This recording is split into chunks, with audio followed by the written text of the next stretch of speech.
Let's talk about Wheatstone bridges.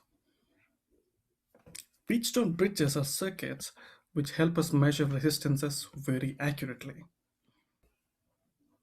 In order to put Wheatstone bridges into context, let's first talk about how ohmmeters work, especially if you have a digital multimeter and you were trying to measure the resistance. What happens internally? Let's say you have a resistor R whose resistance you want to measure. So you connect it to a multimeter and set the multimeter in the ohm or as an ohmmeter mode, right?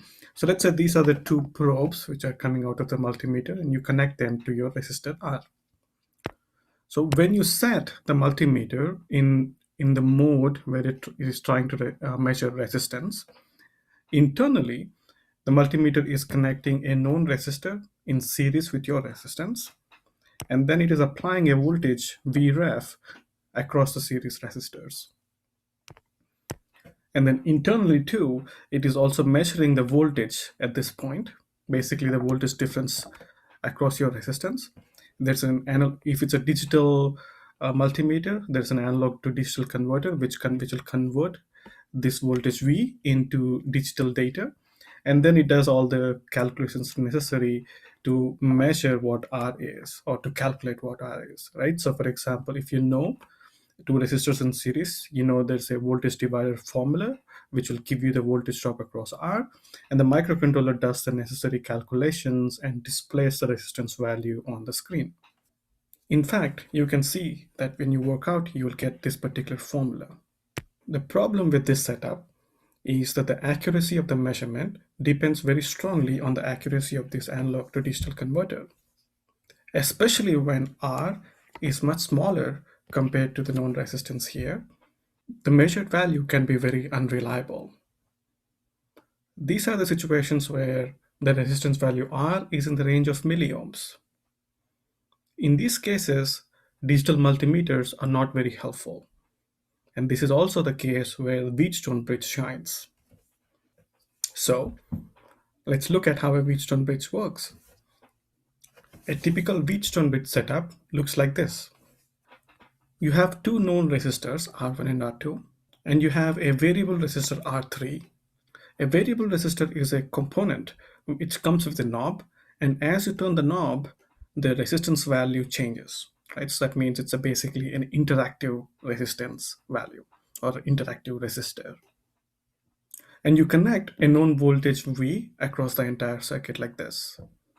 And Rx is the unknown resistor whose resistance you are trying to find. The operating procedure is you keep adjusting the value of R3 until the reading in the ammeter goes to 0. When that happens, you can use this formula to calculate the value of Rx. So, the next obvious thing for us to do is to see how we get this formula. Let's say the total current entering is I. Note that I have marked the current through the ammeter is 0. Also, if this is an ideal ammeter have 0 internal resistance. That means points A and B are basically connected by a single wire. So R1 and R2 are always in parallel. If R1 and R2 are in parallel, then I can use the formulas we derived for current division and say the current I and say that the current through R1 is R2 over R1 plus R2 times I, and this is the current through R2. Similarly, R3 and Rx are also in parallel, and I can use the same argument to get the currents through R3 and Rx. Note that since the current through the ammeter is 0, if I apply KCL at node A, I get the current, this current here is equal to this current here. Similarly, if I apply KCL at node B, I will get this current is equal to this current here. So KCL at A gives me this equation here. Cancelling out I on both sides and taking the reciprocal, I get this equation. After some simplification, and then finally I get this formula here. If I rearrange the formula a little bit, I get the formula which I wrote at the beginning of the video. Now let's try to derive the same formula in a slightly different way. Note that since the ammeter is an ideal ammeter and the internal resistance is zero, A and B are practically connected by a wire. Also, since the current through the ammeter is zero, R1 and R3 are practically in series. Note that this setup here is exactly the same as this setup here. If the current through this wire is zero, R1 and R3 are practically in series. So you can use the voltage divider formula for resistors in series to obtain the voltage drop across R3 and Rx. This is the voltage drop across R3, and this is the voltage drop across Rx.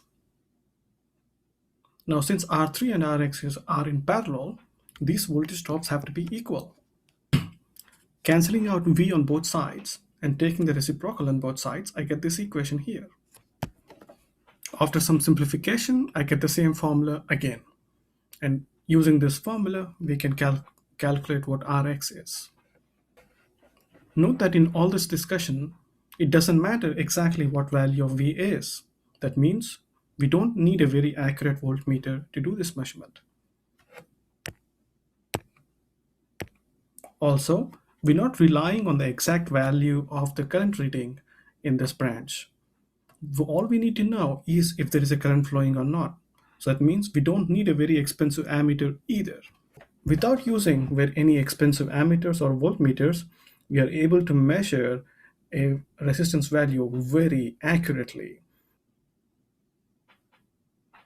As a concluding remark, I want to say or hope that you realize how important creativity is in terms of designing very useful and practical engineering applications.